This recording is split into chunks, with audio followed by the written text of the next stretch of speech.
make a quick video about the decks that got me to Infinite in the Savage Land season. It was definitely a struggle, and it was a lot of games. And I just want to talk about a tool that I'm using to help track my progress. And this is called MarvelSnap.pro. And there's two different apps that I use that track my gameplay. There's Snap.fan and MarvelSnap.pro, and each one of them has their pros and cons. The one thing I will say is that it does not track any of the progress on my phone. It basically only tracks the data on my Steam client. And my understanding, even though I have not done this, it also can be set up to work on Android devices. So you can see the beginning of the season right here. We get reset 30 points, and you start off at 70. So no matter what level of Infinite you are, everybody starts at 70. The lowest you can go is 10. And if you are at 99, you get dropped down to 60. So you can lose up to 39 points every season they reset. So if you're at 89, you get reset down to 50. And if you're at 81, you get reset to 50. So, but anybody that's Infinite, whether they're at 100 or 220, they get dropped down to 70. The other thing about getting to Infinite is that there really is not a big advantage to getting Infinite other than just bragging rights, really. I mean, the bragging rights are just like, yay, I got to Infinite, and the rewards are nominal. I mean, they're just like, if you look at them, they're just like 500 gold. Yeah, that's cool. 500 credits at 70. That's cool.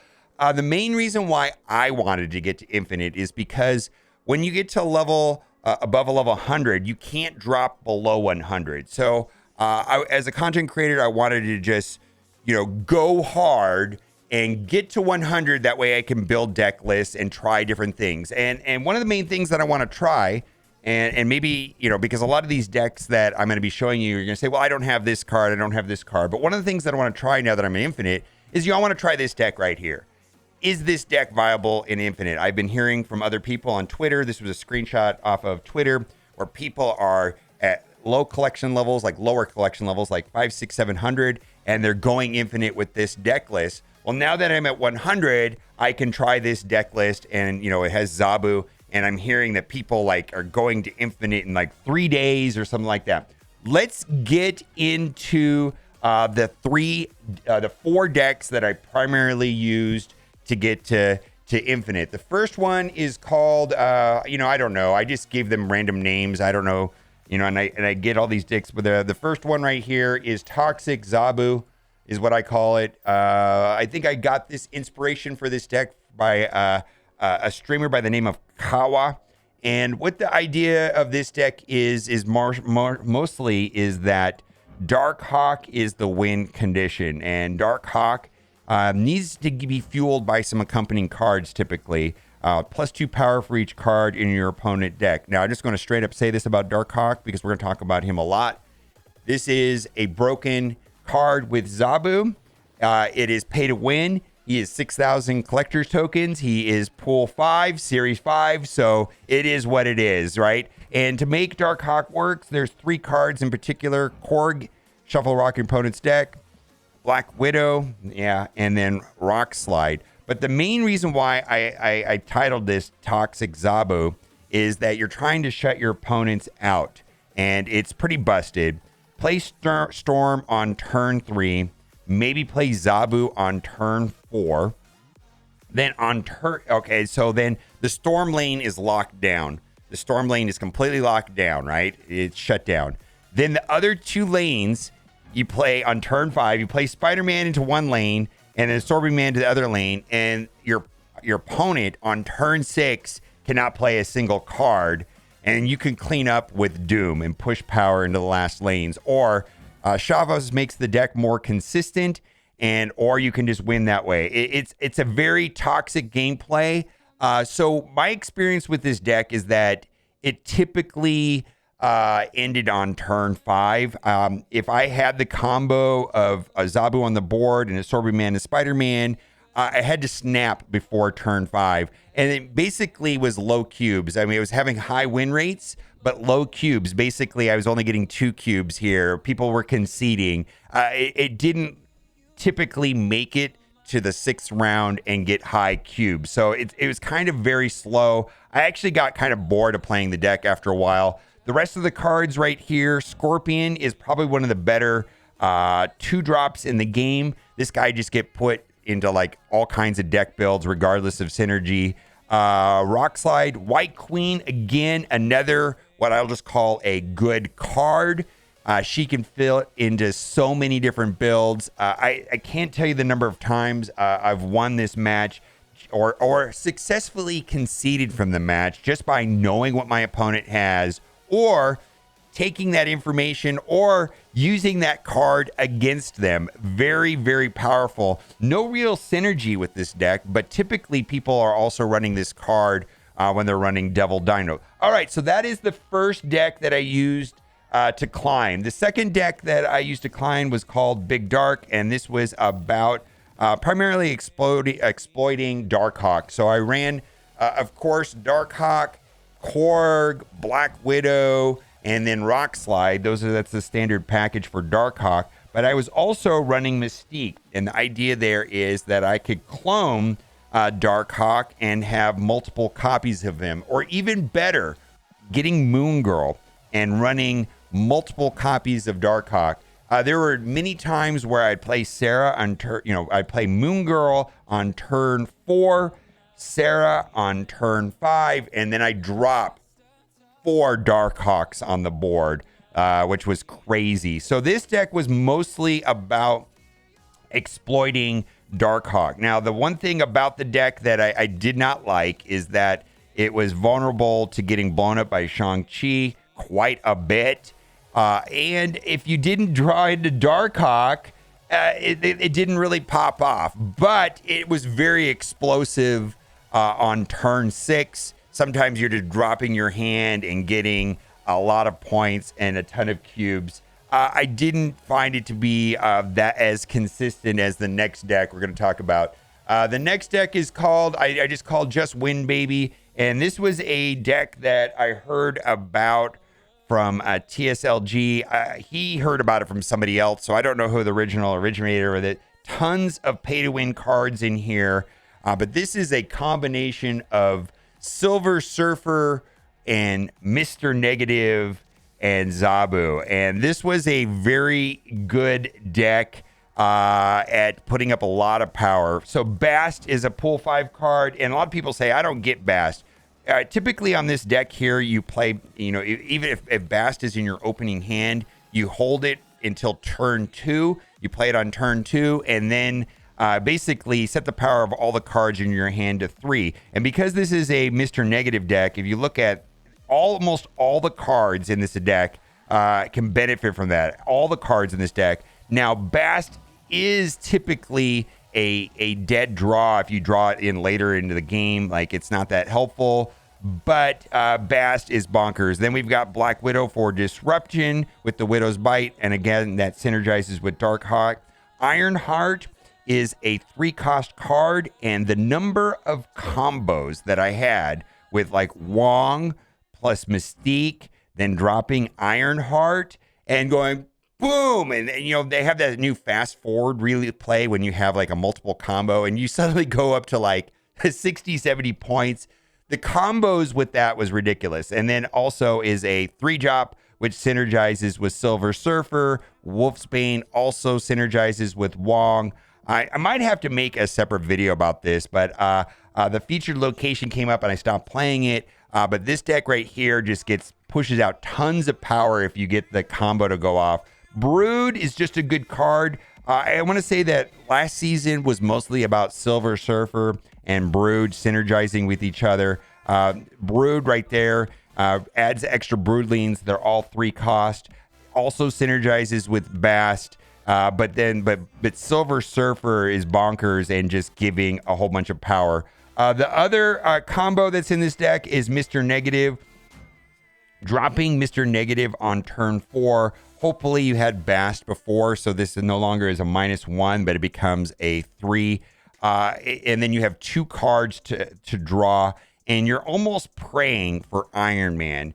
An inverted Iron Man, meaning that he costs 0, and then he has 5 power, means that on his own, is worth 10 power. Bonkers. And then you could copy that effect with Mystique. Now, where the deck got really silly, though, is typically running Wong and then copying Wong's ability with Mystique and then dropping Silver Surfer on top of that, or Wolf's Bane, or Ironheart. All kinds of silliness there. Absolutely a lot of fun. Dark Hawk could be replaced in this deck. This deck right here is not really exploiting Dark Hawk. If you wanted to replace Dark Hawk, there's a bunch of different 4-drop cards that are probably okay. But the main reason why Dark Hawk is in this deck and works well in this deck is that he has 1 cost. So he synergizes not only with Mr. Negative, with Bast. I mean, that is kind of the point of a Mr. Negative Bast deck, is that they have, very low power. So that way when they get inverted or flipped, or if they get boosted by Bast, then you're good to go. I do enjoy this deck right here because it's quite satisfying to me when the Wong combo comes up. Obviously, there's no disruption in this build, and it's easily disrupted by your opponent. I can't tell you the number of matches I lost to Magneto or Arrow or Cosmo. It is what it is. And then lastly, this last deck on this build is an oldie but goodie. I don't know if it's an oldie, but it's one from last season. And the featured location, which was the altar, still running right now. So my approach to featured locations is not necessarily to build a deck around the featured location, because it shows up 40% more, right? So it's not going to be there every match. And then if you build a deck that's just good around the feature location, then what are you doing, the times that the feature location doesn't show up? So what I wanted to do is play a deck that is known, that works all the time. And it's called Death Wave, or some people call it Surfer Girls, because the idea of this deck is you play Wave on turn 5, meaning you still have two, you didn't spend 2 energy, which makes your She-Hulk on turn 6 cost 2. Hopefully your death is free at that point, and then you are playing Arrow or Cheater Leader. Now, this was, I ran this deck after the nerf. It wasn't really a nerf, where Leader was dropped down from 4 to 3. It didn't make that much of a difference. Arrow, I don't even think makes less of a difference. I mean, typically Arrow, you're trying to play Arrow into the lane that you're losing, and you're winning the other 2 lanes. You play Arrow into the lane that you're losing, and it sucks over your opponent, and then you lose. All their cards go over there, then you win the other 2 lanes. So her power didn't matter. Now, there were many situations where if it had, like, I'm looking at the board and I'm down 3 points on a location, and then I'm like, well, that just ties that location and I don't win. Where if he was 4 points, I would be winning that location and Leader would have won the game. Is he still Cheater? Yes. Do they still need to change him? Yes. But at least 5 or 6 games I'm looking at it is like, wow, actually that 1 point difference made made a situation where I couldn't win because the cost of the card was reduced by 1. And so I just retreated, right? I mean, and my opponent wouldn't know what happened. But anyways, so those were the 4 decks that I used to get to Infinite. And like I said, the focus now that I'm in Infinite is going to be more doing random testing. I get to be less sweaty. And, I want to try, decks like that one I showed at the beginning of the video where I can do. The other thing that I wanted to mention, and I mentioned in another video, and I know other people have been talking about this as well, is that Zabu very much feels like a busted, very good card, right? But the problem I have is that Zabu, season pass, right? Good card. But the card that really breaks Zabu in a lot of decks is Darkhawk. And how many people have Darkhawk? And I got to tell you, in my opinion, the best 4-drop to play with Zabu is probably Shuri or Darkhawk. I mean, and both of them are Series 5 cards, 6,000 collector tokens, and to put that into perspective of why this is such a big deal, once you're in pool 3, the plan, according to the developers, is that if you're free to play, you're going to have access to 1 pool 5 card a month. Well, they're releasing like 4. All right. So you're going to have to choose wisely. And then if you want a second pool 5 card, rather, it's going to cost you almost $200, maybe a little bit more than $200. So, if you want to have access to a lot of pool 5 cards and above the one that you can get, through just playing the game normally, it is very expensive, and the availability and access to pool 4 or 5 cards is almost non-existent until you're done with pool 3.